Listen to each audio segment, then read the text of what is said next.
This is what I recommend doing the day before a game to be ready to go. These are the exercises I recommend doing, and this is why I've sort of written on the board here, and then I'll show you the exercises after.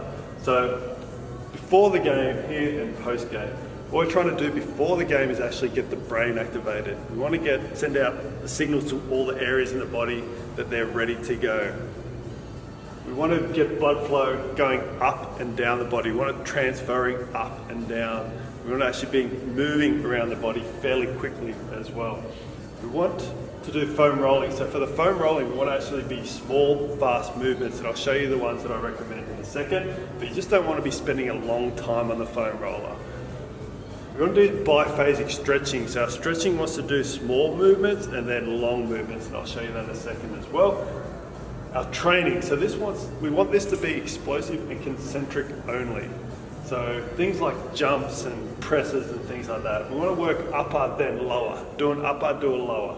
We want to work on 3 to 5 reps and do like 4 to 5 sets of that. What we're going to do today is our plyo push-up, a ball slam, a broad jump, and a vertical jump. We're going to do it in this order. Plyo push-up, broad jump, ball slam, vertical jump. We want to keep that whole session within 20 minutes for sure. Like I think sometimes 8 minutes, 10 minutes is enough for me. Then also I recommend doing some skills, but I recommend the skills that you do as a different sport. For people that are thinkers and generally explosive athletes that work well with this, if you start doing skills that are your sport, and say you're a fullback and you're doing bombs and you're dropping bombs, and you're going to start thinking about the game too far ahead. So you want to do skills that aren't your sport. That's why you see footy players doing cricket and cricket players playing touch football the day before. So you want to do skills that's going to get the brain going and get your coordination, but not necessarily get you thinking about the game too much the day before. Then there's an option of breathing that I like to do, which is called power breathing, which is basically just getting heaps of oxygen in. I feel like that really makes you feel alive. It gets your whole system activated and gets you ready to go. These are the spots that I would hit. I definitely do thoracic, especially if you've travelled, you've been seated a bit. Arms over, small rolls. This one for like 10, 15 seconds. Cross over, keep your hips low to the ground, 10, 15 seconds. Then keep the hips down, open, up and over. Open, up and over. Get the thoracic. Also like the lats, getting underneath. Rolling through the lats there. Again, 10, 15 seconds both sides. For the legs, I really like the adductors again. If you've been sitting down for quite a while, driving to the match, to the game, adductors, getting in underneath there.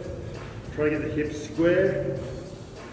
Just find a spot that really feels like it's the most tender, and then just work on that spot. You can see how I'm using my upper body to move myself when I'm doing the lower body, and I was using the lower body to move myself when I was rolling the upper body. Quads.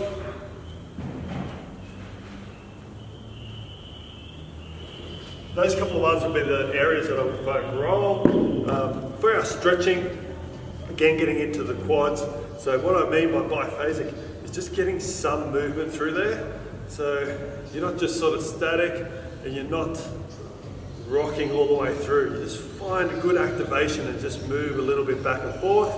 Once you've done that for a while, then you can go through and just find a little bit of end range. I do quads, I do hamstrings as well. I like the day before, just to sort of work through a good range, feel what you've got, work through that range there, and then just pull a little bit more and do a hold.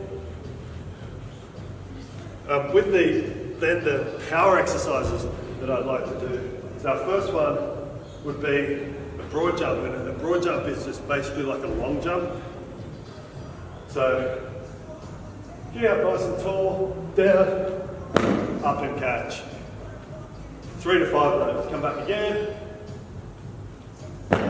Good. 3 to 5. The next one's going to be our plyo push-ups, just on the ground. Doesn't really matter if you're off your knees or if you're off a park bench or something like that.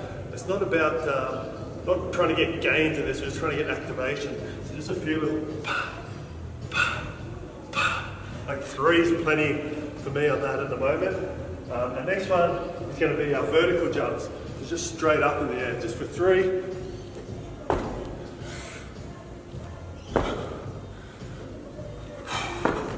then the other upper body one is our ball slams.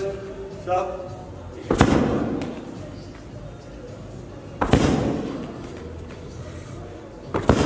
So that's just 3 reps of each, and then I'd go for a few sort of movement patterns with your runs, just some A skips into pauses, things like that, where you're just sort of getting everything activated and working across your body. I really love jumping jacks, single jumping jacks, where you're activating the body, same side of the body together. I like just doing little things like that that'll really get the body cranking. After that would be to go and grab a cricket bat, something like that, just throw a ball around, handball, something like that that's just going to get system activated, get you some skills going. Some peripheral things will be good to get your brain really activated, firing and ready to go. And I'd like to finish it with some power breathing. I know that you probably need to work into this before you do this with your squad, but it would literally be doing something like taking 10 quick breaths in,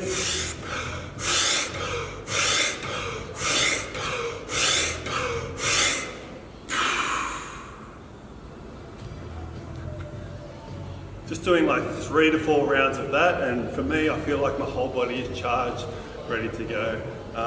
Head off, have your meal, settle down, get ready for the game, whether it's that afternoon or the next day. That's a really good couple of exercises that's going to make you really switched on. Make sure you're not thinking too much about the game, but you feel like your body's ready to go.